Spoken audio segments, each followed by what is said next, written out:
Assalamualaikum warahmatullahi wabarakatuh. Saya Sabila Alika Zahra, NIM F1S1200074, mahasiswa Prodi Sistem Informasi Universitas Jambi. Nah, pada video ini saya akan mereview 3 jurnal untuk melengkapi tugas statistika terapan. Nah, langsung saja kepada jurnal pertama, yaitu yang berjudul Pengaruh Media Sosial Terhadap Citra Merek dan Niat Beli. Nah, penulisnya yaitu ada Natalia Suarsi, Teresia Gunawan, dan Isti Harini. Metode yang mereka gunakan pada jurnal ini yaitu uji T pada taraf signifikan 5%.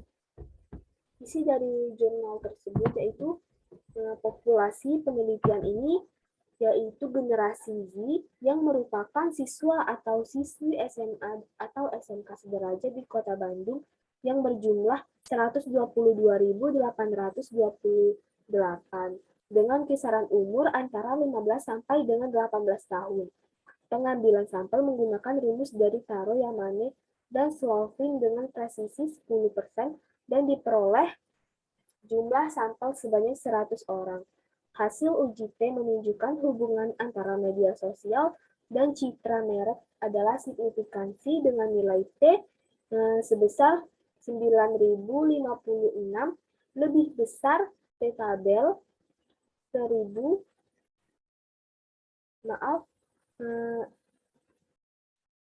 hubungan antara media sosial dan citra merek adalah signifikan. Nah, dengan nilai T yaitu 9.056 lebih besar dari T tabel, yaitu nilainya 1.661 dengan signifikansi sebesar 5% yang menunjukkan bahwa media sosial memiliki pengaruh langsung dan signifikan terhadap citra merek.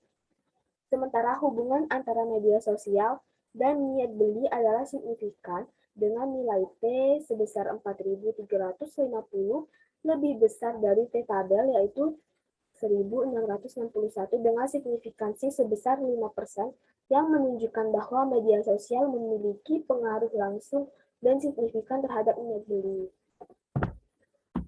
Nah, pada jurnal yang kedua itu ada judulnya Analisis Kualitas Layanan PPDB Online di SMA Xaverius II Palembang menggunakan metode Web Qual 4.0. Nah, di sini penulisnya yaitu ada Yohanes Dwi Prakosa, Dian Novita, Dori P. Kesuma. Nah, metode yang mereka gunakan yaitu Web Qual 4.0 uji T. Nah, isi dari jurnal tersebut, jumlah sampel yang digunakan dalam penelitian yaitu sebanyak 35 responden, diambil dari jumlah peserta didik aktif tahun pelajar 2019 dan 2020 di SMA Xaverius II yang melakukan pendaftaran peserta didik baru menggunakan PPDB online. Berdasarkan hasil uji T parsial pada model regresi, diperoleh nilai T hitung sebesar 1.247 dan nilai signifikansi variabel usability sebesar 0,222 lebih besar dari 0,05 atau taraf signifikansi 5%. Nah, artinya dapat disimpulkan bahwa secara parsial, variabel usability tidak berpengaruh signifikan terhadap user satisfaction. Berdasarkan hasil uji T parsial, pada model regresi, diperoleh nilai T hitung sebesar 1.243 dan nilai signifikansi variabel information quality sebesar 0,223 lebih besar dari 0,05 taraf signifikan 5%. Artinya dapat disimpulkan bahwa secara parsial, variabel information quality tidak berpengaruh signifikan terhadap user satisfaction. Nah, jurnal yang ketiga, masih ada lagi. Dari hasil tersebut itu ya berdasarkan hasil uji T atau parsial pada model regresi diperoleh nilai T hitung sebesar 1.360 dan nilai signifikansi variabel service interaction quality sebesar 0,184 lebih besar dari 0,05 secara signifikan 5%. Artinya dapat disimpulkan bahwa secara parsial, variabel service interaction quality tidak berpengaruh signifikan terhadap user satisfaction. Nah, berdasarkan uji F, nilai F hitung yang sama yaitu sebesar 10.737 dengan taraf signifikan sebesar 0,000. Nah, ini menunjukkan bahwa taraf signifikansi F hitung lebih kecil dari nilai tingkat signifikansi 0,05. Artinya bahwa variabel usability, information, quality, dan service interaction quality secara bersama-sama mempunyai pengaruh yang signifikan terhadap user satisfaction. Hal ini sesuai dengan teori yang dikemukakan oleh apabila nilai F hitung lebih besar dari F tabel dan SIG lebih kecil 0,05, maka uji F terpenuhi. Artinya, semua variabel bebas secara serentak dan signifikan mempengaruhi variabel terikat. Nah, ini pada jurnal terakhir yang berjudul Analisis Kegunaan dan Kemudahan Terhadap Penggunaan Google Apps for Education. Penulisnya yaitu ada Andri Wijaya dan Arif Alianto. Metode yang mereka gunakan yaitu teknologi acceptance model atau TAM UJT.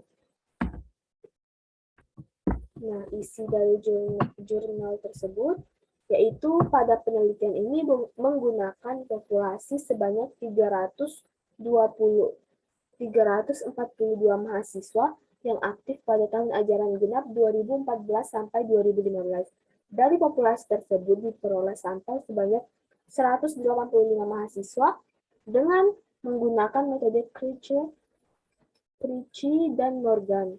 Hasil uji T untuk variabel perceived easy of use sebesar 7.096 dengan tingkat signifikan 0,000 dan variabel perceived usefulness sebesar 4.552 dengan tingkat signifikan 0,000. Yang menggunakan kedua T hitung tersebut lebih besar dari T tabel, yaitu 1.973.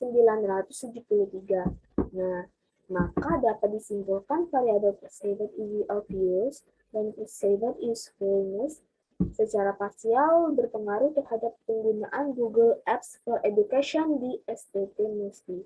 Berdasarkan hasil analisa dari uji F dan uji T tersebut, maka hasil pengujian hipotesis yaitu ketiga hipotesis yang ada pada penelitian ini, semuanya itu diterima.